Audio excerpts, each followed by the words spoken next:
Hey everybody, it's me, Elliot, aka Calvin Vincent. And I just saw Star Wars The Rise of Skywalker, and it is a film that is ending off a trilogy of trilogies. But sadly, the film is now has only made 200 mil. And I mean, even the Joker movie made $1 billion. So I don't understand why this movie not only had that low box office, it also has the worst reviews since Star Wars The Phantom Menace. So I'll tell you all about this, and from this second forward, it will be nothing but spoilers. So if you haven't seen the movie, just click off now and go watch it. You ready? Okay, let's do this. Lights, camera, action.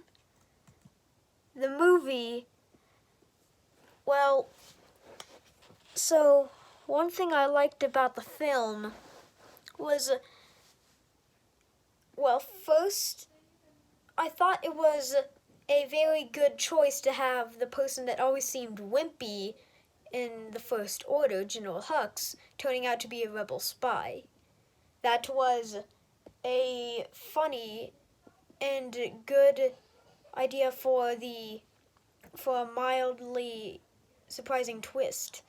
And before this movie came out, everyone was wondering how in the world will they have Leia in the film since Carrie Fisher passed away in 2018. So they only had her for a tiny moment, then she died. So, and Emperor Palpatine returning, I felt that they should have built up to it. They didn't reference him at all in any of in Force Awakens or Last Jedi. Because I felt like they should have. Like in Marvel, they always build up to it, like Thanos. But they didn't hint a single bit that Palpatine had returned. And the only time we actually find out, we don't even find out the character's realizing he's still alive. We just see in the literal title scroll in the title crawl, all we see is just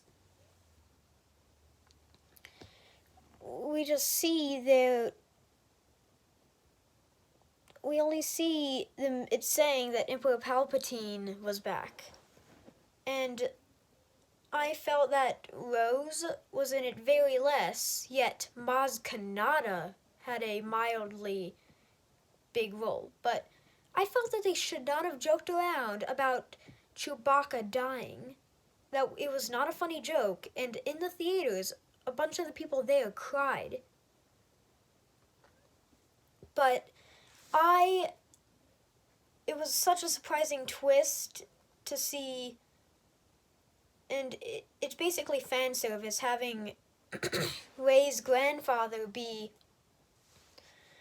Palpatine, and it explains how Rey shot lightning out earlier.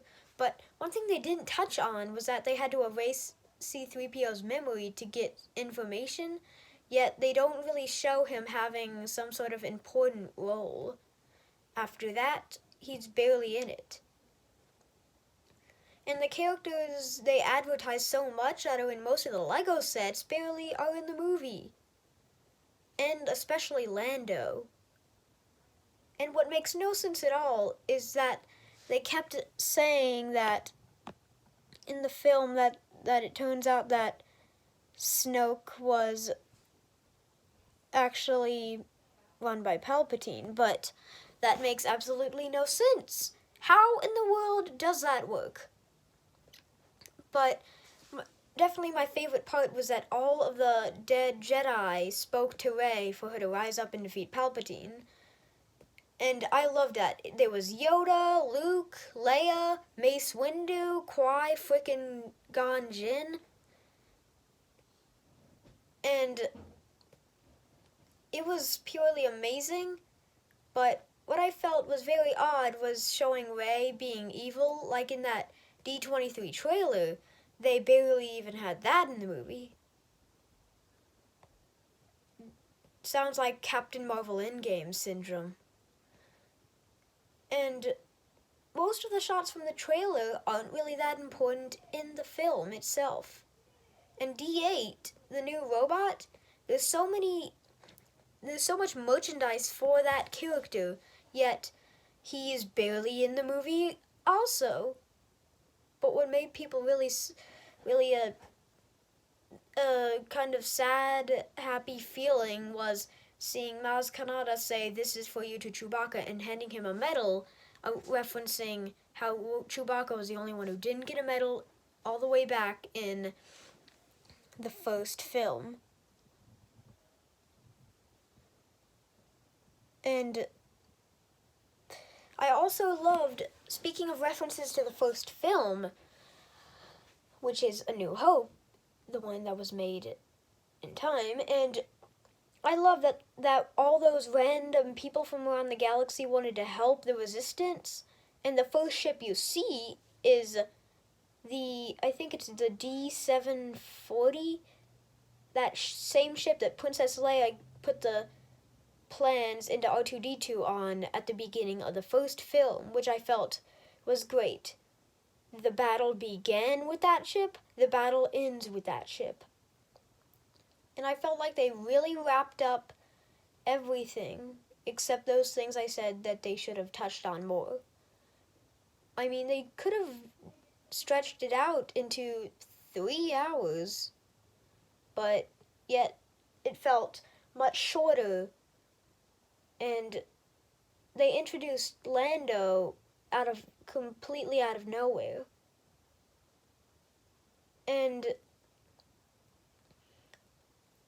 and it made no sense that Rey made out with Kylo Ren at the end of the film. But overall, the film was pretty good, except for not having better detail and it having scenes that ran long. So I give it a A-. And that is all for this video. I will see you in the next one. Bye.